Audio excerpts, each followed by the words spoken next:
Yeah, I actually had just maybe a little bit too much backstory, but it's a funny anecdote anyway. I had recently bought an analog radio from my office, and I unboxed it, plugged it in, and turned it on to whatever station it was preset to. And first thing I stumbled upon was this biologist Olivia talking about this program she was involved in that I kind of came in halfway, so I was sort of playing catch up. Something about bees and putting bees in people's backyard in the Seattle area, and then letting them pollinate their yards, and then collecting the new, to be born bees, and then bringing those to farmers. And it just sounded like this crazy story that I couldn't believe. So after this little segment on the radio, I Googled her, and sure enough, I found this company, Rent Mason Bees, and I was just so taken by what they were doing. It sounded so unusual that I emailed her and said, hey, this may come out of left field, but I'd be really interested in talking about possibly doing a short documentary about your program if you're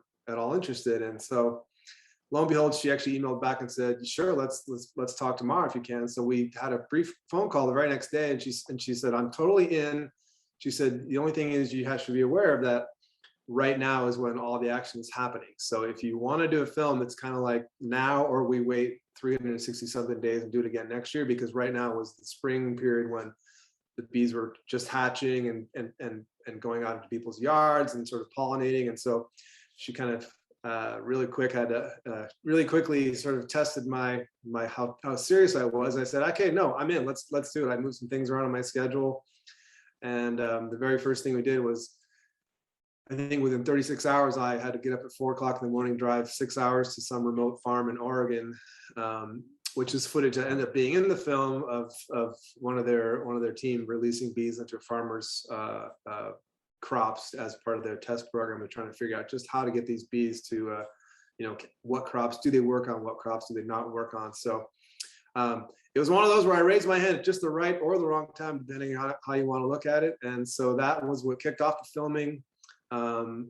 And after a summer of sort of getting the bees out in people's yards and spending time on farms, then we sort of stopped down for several months while Mother Nature did its thing. And then we resumed filming in the fall of that year, when the footage that captures the little eggs sort of being cleaned and prepped to go off to farms and start the cycle all over again the following year. So that's how I came to make this film, sort of just right place, right time. I reached out to someone via the magic of Google, and we were off into production just like that.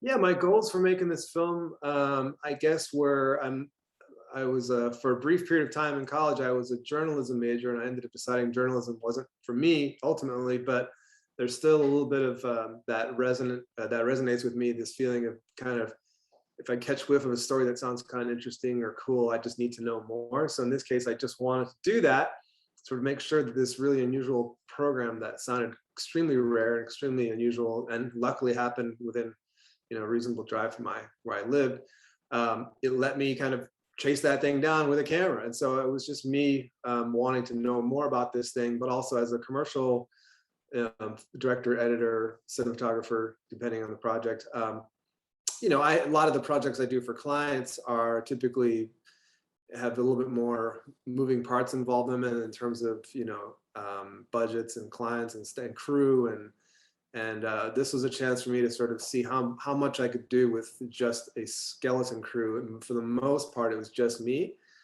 shooting and running around catching stuff. There were a few days where I had to bring in some support just because of the nature of what we were trying to capture, like for the interview days, for example. So yeah, I guess it was a curiosity about this story that I thought was really unique and cool that I wanted to know more. And I also, at the same time, wanted to challenge myself to do a documentary project with just a real small footprint. Like, how good could I make a film with just me and a camera running around, sort of learning as I go? A lot of the times, I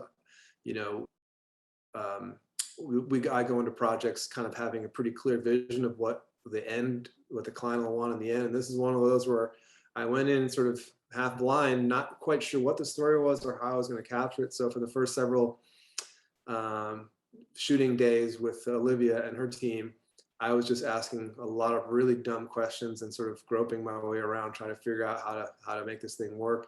And then slowly over time, as I got more and more familiar with the story, the way to edit it all together and the way to consolidate a really kind of complicated story into a shorter film became clear to me, and that was what I ended up challenging myself to do.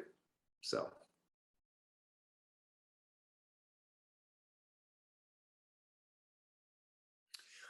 As far as what I took away from this experience, I think it was so fun and so exciting to just get out of your own little world and immerse yourself in someone else's world, whether it was a biologist or someone who owned a bee company. The company that does this has a successful line of products, if you will, with another strain of bees, and just spending time with total strangers, getting to know them, getting to know their stories was fantastic. And then driving to different farms and just sort of hanging out, sort of being a fly on the wall, no pun intended, with other people doing their thing.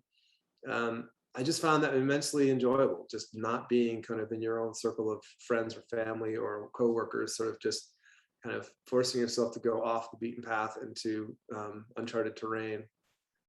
It's just super fun. And this film sort of kicked off or sort of reawakened that desire in me to kind of go tell stories and go learn about other ways of life and other people doing interesting things. So since then, I've recently completed another small project like this, and I've definitely have ambitions of not stopping here. I kind of want to do more and pursue this intimate sort of documentary style storytelling, which I see a lot of. It's such a thanks to YouTube and Vimeo and all these other content channels, there's so many more people telling interesting stories now, and it's just fun to sort of feel like I have something to contribute in some way to capture these stories that are meaningful to me, and hopefully are meaningful to other people as well. So, and based on the success of the film, how it was received at various film festivals, and people I know have seen it, I got a lot more out of it than I put into it, that's for sure.